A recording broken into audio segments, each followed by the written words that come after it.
At one point, we were all 56 Hindu nations and spanning over 60 million kilometers across from Afghanistan until Malaysia, Cambodia, and all countries in Southeast Asia.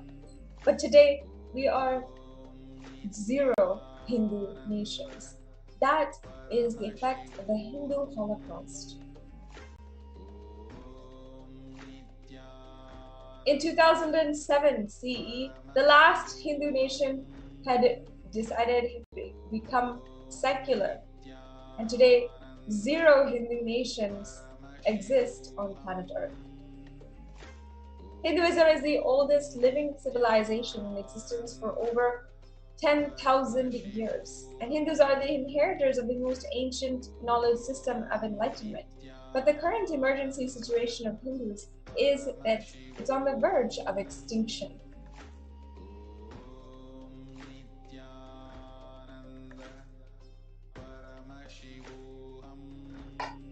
Over the last 5,000 years, we've seen the systematic destruction of 56 Hindu nations.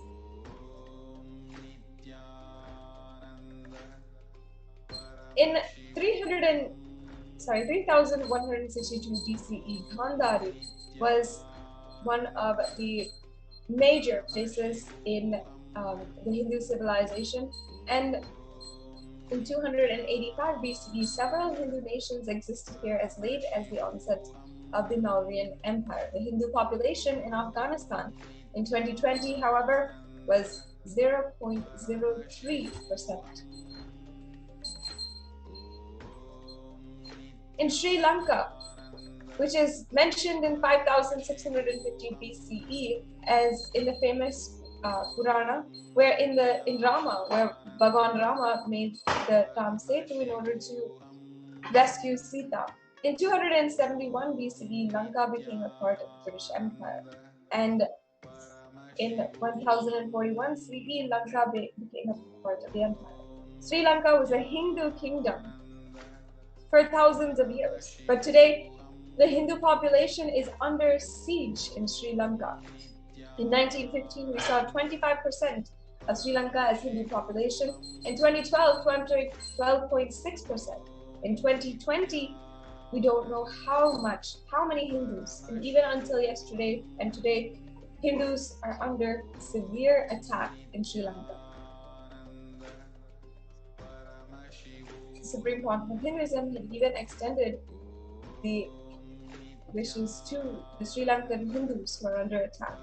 In Indonesia, the first records of Hindu civilization date back to 300 AD. In 1000 CE, the Sri Vijaya was one of the greatest temples built. And then in 1571, due to the Dutch, English, and Portuguese invasions, the Hindu kingdoms collapsed. In 2000, we know that the Hindu population in Indonesia was 1.79%, and in 2010, 1.69%. In Bali, the Hindu population in 2000 was 88.05, and in 2010, 83.46. We're seeing a drastic reduce in Indonesia and Bali, where at one point these countries were actually Hindu civilizations. They were Hindu kingdoms.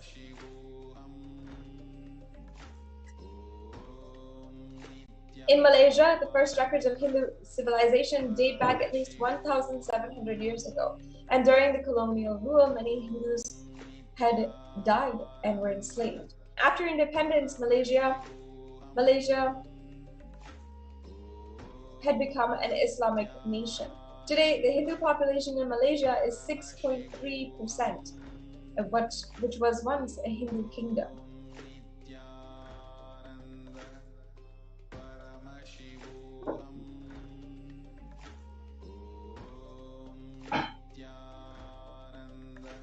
And from a Hindu southeast country, after systematic intrusive expansion, and Hindus were made, and Sharia law was adopted as the country's law.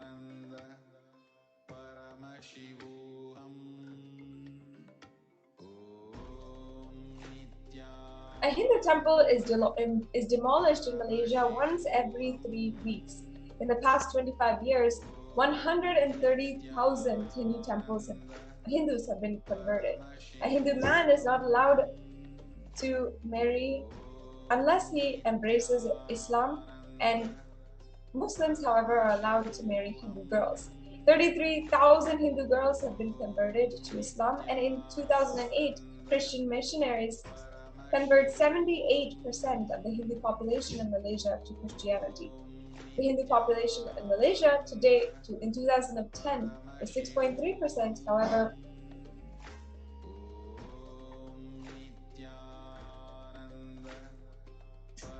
However, today, in 10 years later, we're not sure what exactly is the percentage of Hindus in Malaysia.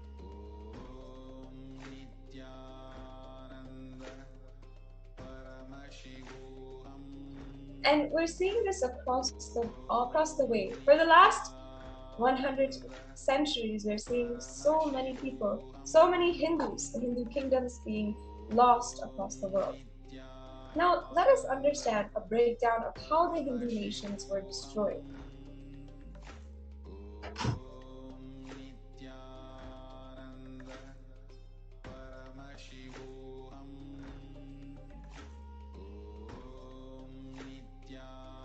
So there seems to be a technical issue. We'll be right back with the viewers.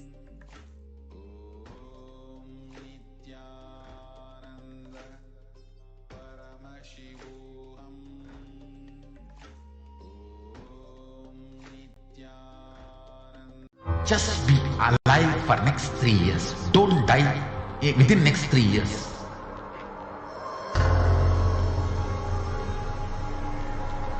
Just don't die within next 3 years. Be alive, somehow be alive. I'm working sincerely. I will reach you somehow. Somehow I will reach you. It's my commitment to humanity.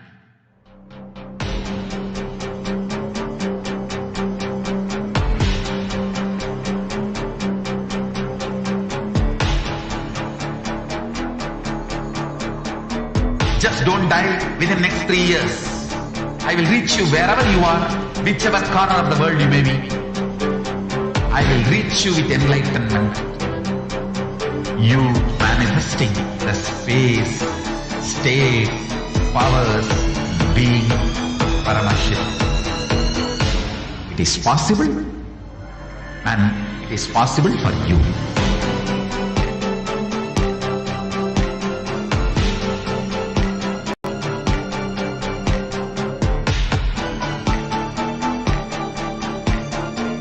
Paramashivoham will reach you with enlightenment science. I know he is going to do the job. Just be alive for next 3 years. Nothing else. What I mean by the various different attacks. So let's see the history, destruction of the Hindu civilization. The phase one was through the Islamic invasions, which happened from 800 AD to 1700 AD. And this was known commonly as a physical destruction of the Hindu civilization. The Mohammedan conquest of India is probably the bloodiest story in history. This is a quote from Will Durant, who is the author of The Story of Civilization, Our Oriental Heritage. And he continues to say that Islamic historians and scholars have recorded with great glee and pride the slaughter of Hindus, forced conversions, abductions of Hindu women and children to slave markets, and destruction of temples carried out by the warriors of Islam during 880 to 1700 AD. Millions of Hindus were converted to Islam by sword during this period, and millions more were raped and murdered and dismembered.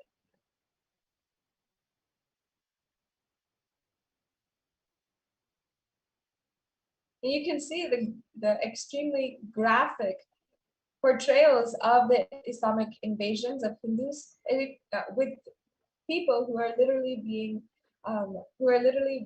being dismembered and decapitated. Another scholar Abdullah Wazaf, who is describing the Islamic law prescribed for Hindus as conveyed to Aladdin Khilji by his qazi or legal advisor, said that this is a quote that he said: "The Hindus are like mud. If silver is demanded from them, they must, with their greatest humility, offer gold. If a Mohammedan desires to spit in a Hindu's mouth, the Hindu should open it wide for that purpose. God created the Hindus to be slaves for the Mohammedans. The Prophet hath ordained that if the Hindus do not accept Islam, they should be imprisoned, tortured, and finally beaten to death, and their property confiscated. To keep the Hindus in abasement is especially a religious duty, because they are the most inveterate enemies of the Prophet." As you can see, the legal advisor of Aladdin Khilji, one of the emperors of the Muslim empire, had literally said this and had recorded it in history to show that this is how they are treating the Hindus. You can see Hindu women forced to wear garlands made from bodies of their butchered children. And these portrayals are extremely graphic. However, it is time that each and every one of us understands the truth of our history, how Hindus were seen, how Hindus were treated at that time, and how it is still continuing until today. The Islamic invasions had totally done over 200 million Hindus slaughtered by the Muslim invaders, with over 100,000 temples destroyed and 1 million deities and sculptures destroyed. The conquering armies burned villages, devastated the land, plundered the people's wealth, took Brahmins and children and women of all classes captive, flogged with thongs of rawhide, and carried a moving prison with them, and converted the prisoners into obsequious Turks. And this is from Kanhada, the Prabandha from 1456 AD, one of the earliest records of the Islamic invasions. And as I said, with over 200 million Hindus slaughtered by the invaders, this is one of the largest Hindu genocides that have happened in history. But is it taught in our textbooks? Is it something that is commonly known? No. Today, not even in an Indian school. In an Indian school, is this knowledge taught to the world, taught to even Hindu children? That is why today we're growing up and taking our own culture for granted, taking our Hindu identity for granted. Now let's enter into phase 2. The first phase was absolute physical destruction. The second, this happened from 1700 AD to 1947 AD with the so-called freedom of India. Is called the economic and psychological destruction of Hindu civilization. This is from Will Durant, again, as a historian that is commenting on the British rule in India. He says, "I've seen a great people starving to death before my eyes, and I'm convinced that this exhaustion and starvation are due not, as their beneficiaries claim, to overpopulation and superstition, but to the most sordid and criminal exploitation of one nation by another in all recorded history." And he's referring here to the Bengal famines, which happened multiple times over the course of several years. And at this time, people starved to death. And this is one of the worst psychological and physical tortures that a human being can go through, because their entire mentality is just broken down.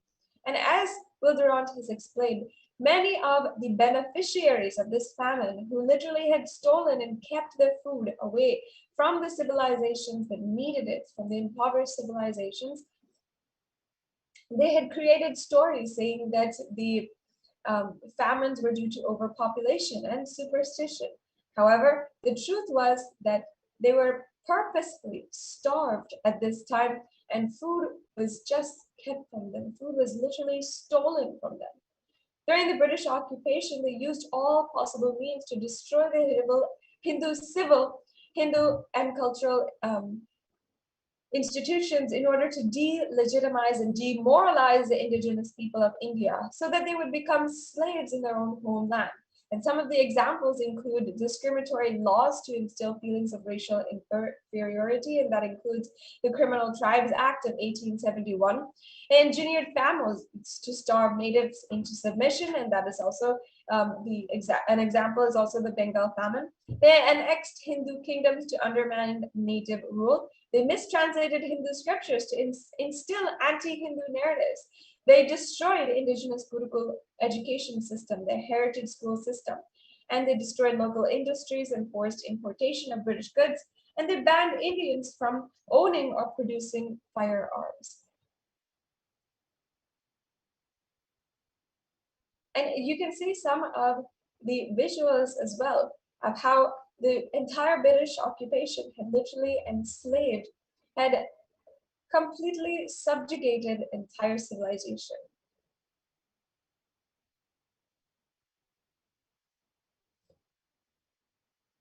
And some of the real facts of the British occupation include $45 trillion being looted from India over 200 years, 45 million Hindus who were dead due to famines and poverty imposed by British policies and reprisal killings from the 1857 mutiny, and 680 native kingdoms usurped by the British Raj. Shashi Tharoor, the MP of the Indian Parliament, had described that the British came to one of the richest countries of the world. Over 200 years of exploitation, looting, and destruction reduced it to a poster child of third world poverty. Today, everything that you hear about India being even one of the most populated countries, the most impoverished countries, and the place where violence against women and children is most prevalent, is all because of the entire Hindu genocide that has happened against the Hindu population. They're reducing the entire population to their extreme. Now let's also see phase 3, the secular India. This includes the 1947 to present, where we described as brown faces, British attitudes and policies towards Hindus. And this is a quotation from Jawaharlal Nehru from the Prison Diaries in 1935, where he says, "What a disgusting, savage people we are. Politics, progress, socialism, communism, science, where are they before this black religious savagery? India can never be a Hindu republic." As you're seeing, the first Prime Minister of India having such anti-Hindu sentiment, having sentiments that are absolutely against the civilization that had brought them forward and that had been the richest civilization. And continuation of phase 3, we're seeing a quote from B.R. Ambedkar, India's first law minister and principal architect of the Indian Constitution, who had said, if Hindu Raj does become a fact, it will no doubt be the greatest calamity for this country. No matter what the Hindus say, Hinduism is a menace to liberty, and they continued to say so much against a Hindu Raj, a Hindu nation, and made India as a secular country. The modern Indian legal system, academia, and media all systematically undermine and suppress and delegitimize Hindu institutions and culture. For example, India's constitution established governmental control and taxation over Hindu temples, schools, and other religions. But however, other religions in the country are free from any kind of control by the government. And as well, Bollywood and other mainstream media outlets consistently portray Hindu gods and gurus as cartoonish, dishonest, corrupt, and sex fiends. And we have seen how this has happened. Now today, it is an important time. It is time now that each and every one of us reclaim our Hindu identity. We have to see what it means to be Hindu. And Devi Parashakti has given this guidance that otherwise Hindus are literally doomed. Being one of the most persecuted civilizations, Hinduism is on the brink of extinction, such that the next generation may know about Hinduism only through Hindu history books. What can we do to stand up for Hindu civilization and all that is to offer the world? And each and every one of us has to realize this for our own. If you are watching this and you are Hindu, we have to stand up for Hinduism now and think actively about how we can stand up for the Hindu civilization.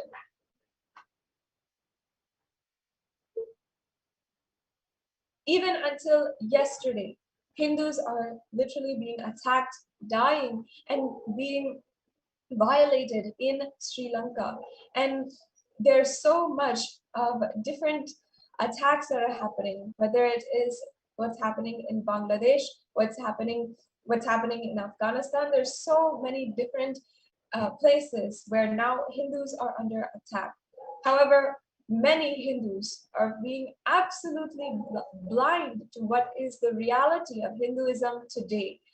As Hindus who have been gifted, who are inheritors of the world's greatest knowledge system and the world's greatest and richest Hindu civilization, we have to take responsibility for the state of our heritage, of our knowledge, and what we have inherited. It is only the Supreme Pontiff of Hinduism who is actively working towards protecting our Hindu heritage, protecting Sanatana Hindu Dharma, and reviving it, keeping a seed bank known as Kailasa, the nation of Kailasa. The Supreme Pontiff of Hinduism has revived this nation of Kailasa and all over the world, ensuring that the sacred Hindu sciences are being preserved and ecosystems are created where Hindus can practice and live the lifestyle of Hinduism. The Supreme Pontiff of Hinduism is the only advocate for Hindus being, for Hinduism, for Sanatana Hindu Dharma to be protected in this world.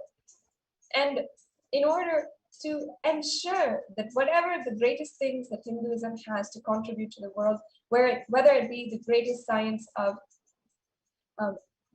Hinduism, democracy, whether it is the sciences, physics, biology, and chemistry, or whether it is academia, literature, language, all of these best are from Sanatana Hindu Dharma.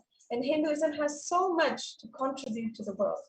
The only leader who is ensuring that Sanatana Hindu Dharma survives and is making the whole and is continuing to contribute to the world is the Supreme Pontiff of Hinduism through Kailasa.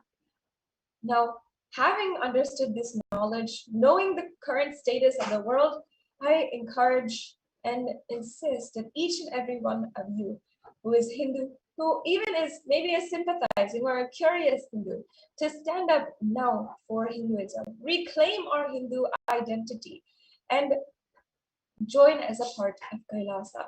There's so many different ways that you can enrich yourself and others through Kailasa. And whatever Hinduism has to contribute to the world can contribute to your life and to the life of all of the whole world.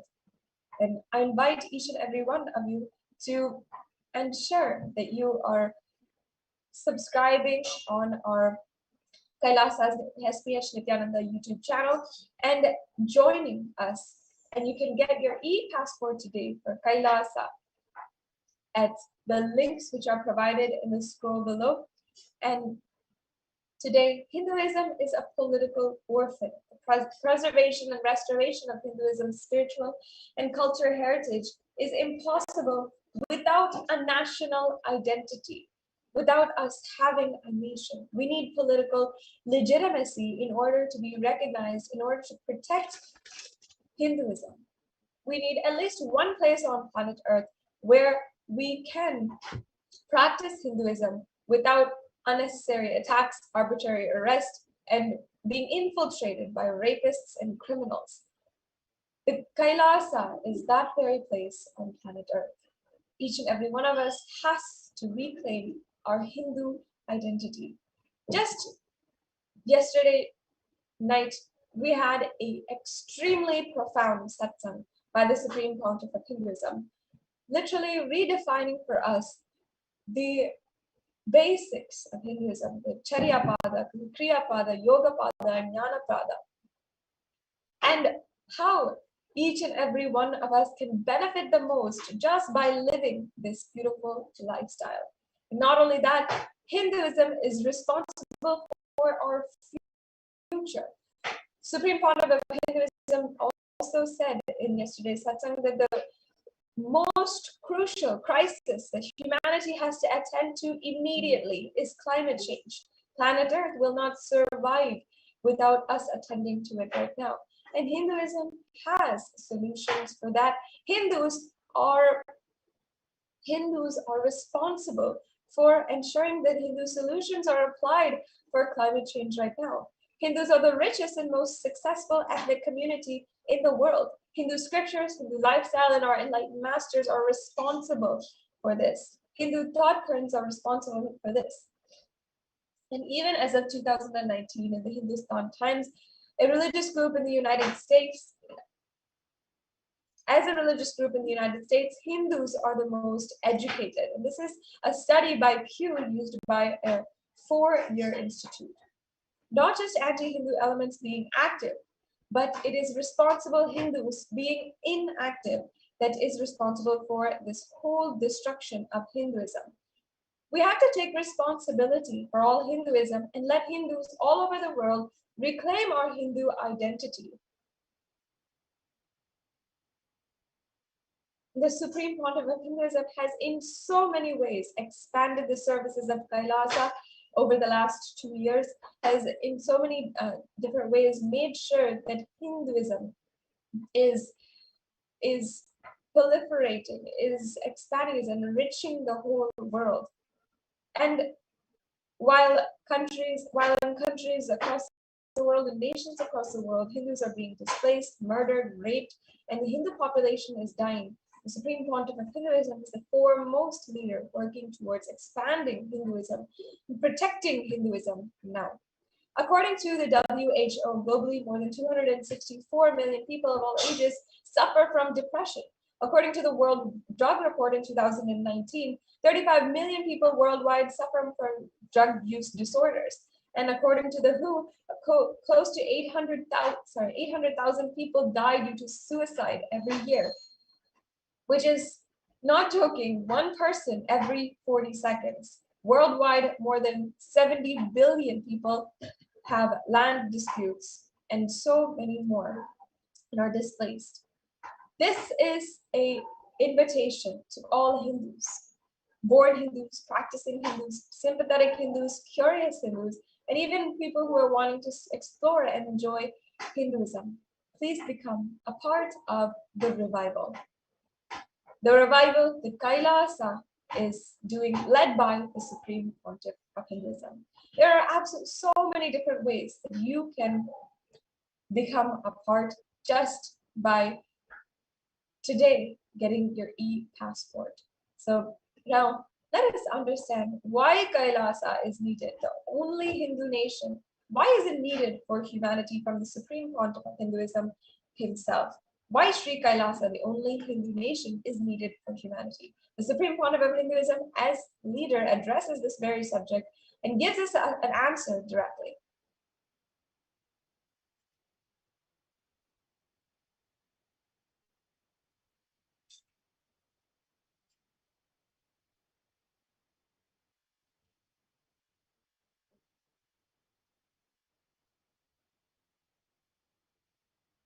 Sorry for the technical glitch. I invite all the viewers now, as we have really engaged in this extremely interesting topic, where we're understanding the state that Hindus are in. It's not just about the destruction, but also our possibility. Especially as we are living in a world where we're living just now, where COVID seems to be settling down, but we don't know for sure. And there's so many natural disasters, so much calamity happens across the world. It's at this time to understand that Hinduism is only a possibility for our future. And with Hindu teaching and the sacred scripture, we can forge a new world where teachings, global peace are continuously enriching the world. So now will be able to what the Supreme Court has answered why we need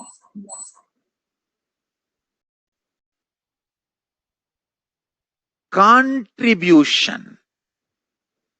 Hinduism, Veda Agamas have great things to contribute to the world.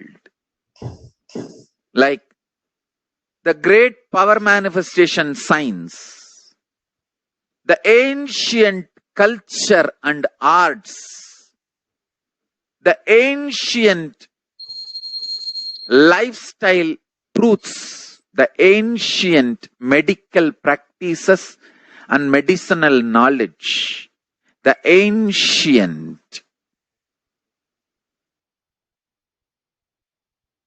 indigenous cultural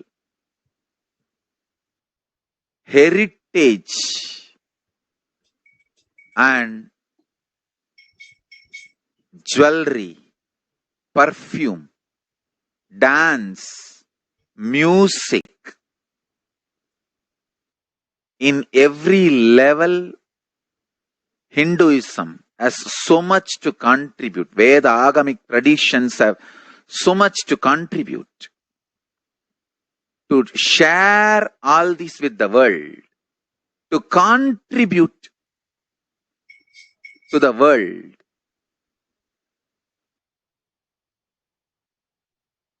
Hindus need to tell the world what they are contributing in every level. The brand of Hinduism itself is enriching and empowering and enlightening. Hinduism is all about enlightening the world. Empowering, enlightening, enriching the world. Contributing.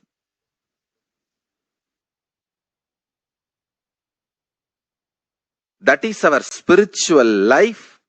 That is our spiritual strength. That is our spiritual core principle. O humanity, I request you with folded hands, some one corner of the world, if you just give me few hundred acres, I will keep this whole science alive. Leave it for the whole humanity freely.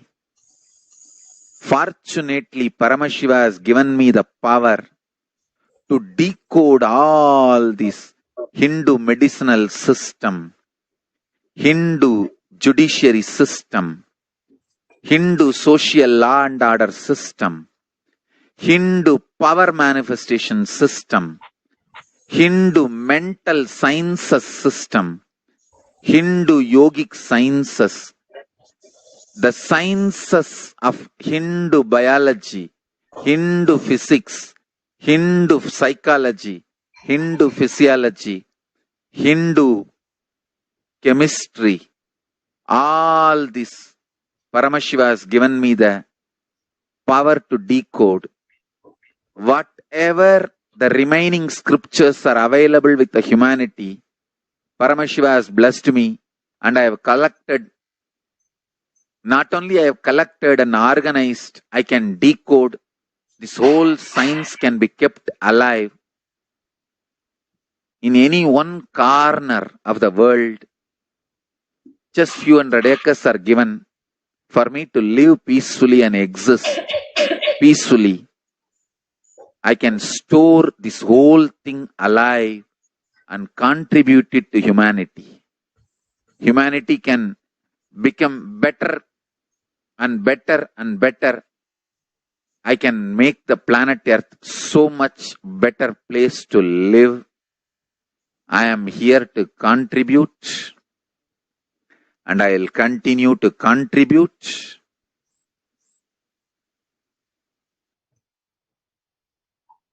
As long as I am allowed to live, I will contribute. I have collected all the remaining available scriptures, maybe 2 crore books. 2 crore means 20 million, I think.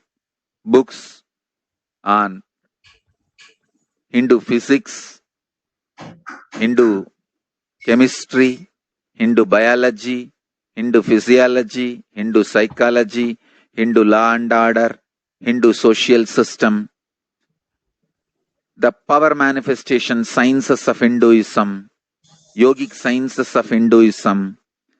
I have collected, and Paramashiva has given me the blessings and power to decode. I have decoded and continuing to decode them. If the humanity, somebody is kind enough to give me few hundred acres in one corner of the world and let me live peacefully, I can keep all the scriptures there and go on sharing with the world, revealing these whole sciences to the world, and go on contributing. I don't need anything other than one cup of curd rice every day. That's all. A cup of curd rice per day over. I can go on be giving this to the world. I can add to the world. I can make the world a better place to live. That's all I have to say.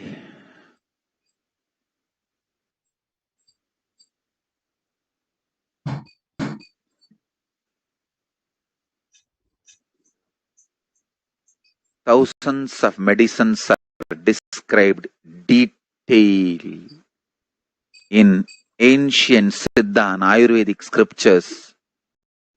Paramashiva has given me the power to decode them, read them, and properly translate and map them to the modern day human language. And I am ready to work 20 hours a day. I just need few hundred acres where I can sit peacefully and keep this library, run a Gurukul where thousands of people can learn this and share it with the world. Understand?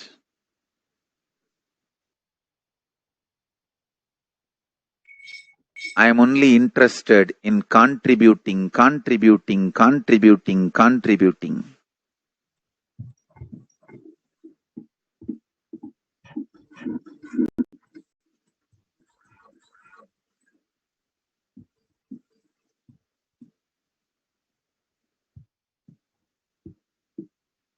If we can decode all this great knowledge, whole world can prosper from this knowledge. Whole world can enjoy from this knowledge. If I prosper, I will only create a university. I will not create anything else. If the Hindus prosper, they will only create education institutions. Because Hinduism is all about giving, contributing. If I prosper, I'll create university, that's all. Kailasa is all about university, to decode the ancient sciences and share with the world. Understand? Every day I am sitting and going on decoding, writing notes on my books and writing details on my books. Whether it is making human beings manifest powers, and I have also now started downloading and decoding the science of making animals manifest powers. Whether making people manifest powers or healing,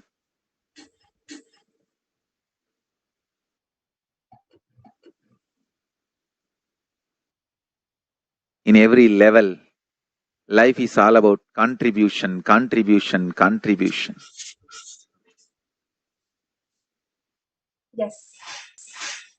Having heard this from now, I invite each and everyone to register for your party and find out how getting involved. And like, share, subscribe on social media, and get involved with the